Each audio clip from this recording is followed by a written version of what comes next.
मार्के के मसाइल हैं इन लोगों के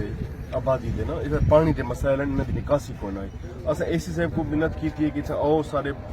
मौके ते सारे हालात देखो वो आइन इन्हों के हालात डिठे से हूँ इन्हें बह के इन्हें को हल कढ़े ने अस ई वास्ते ऐसे ताकि इन्हें पानी निकले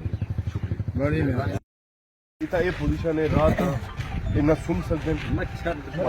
यो कोई इन्दा हल इतना बाद सम्मन दी गाल को छोड़ दे ए पानी यो है जरा 20000 रुपए आमदनी ये मकान वाला छोड़ गए इतना हालात हैं पानी इहो पीने जब बारिश होनी है ये दीवार नीचे ने ये सट्टी ते लगी नहीं हूँ इन बह के ऐसे मौके ते जरी कोई इंदा हल कढ़े ने वल बह के ये कुछ सलाह बढ़ने क्या जड़ा है होनी दी इस टाइम खड़ी है ये हुन जिवें तुसा ए वाला रोड बनवाया कलमा चौक वाला ठीक है उन वाले भी इंदे विच कोई पाइप कलवट किसे गए ने भी ना बनावना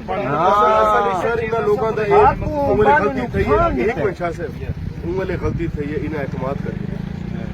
असूलन इन्हों को ये नाला या जो भी निकासी है पहले ये करना चाहिए उनके बाद ये पढ़ना सर बेसिकली देखो ना वाले असा तो चोंगे आसे सर एक पासे असा इन रुकावट पाऊँ भी असा गलत गंदे थी असा आखो कोई गाल 1 करोड़ रुपए का फंड अपना एक बंद बनता पे उनका पैसा है ते लाखों रुपए का नाले का पैसा कोई नहीं यार ये सर ये तो देखो ना ये इो अगर जड़ा है ना सही ये जी सैवरेज वाली शहर की आंदी पी इतना ही में 100-200 मीटर ते 4 में छोटे डिस्पोजल ला दे ना मोटर लगी होना चाह के सकता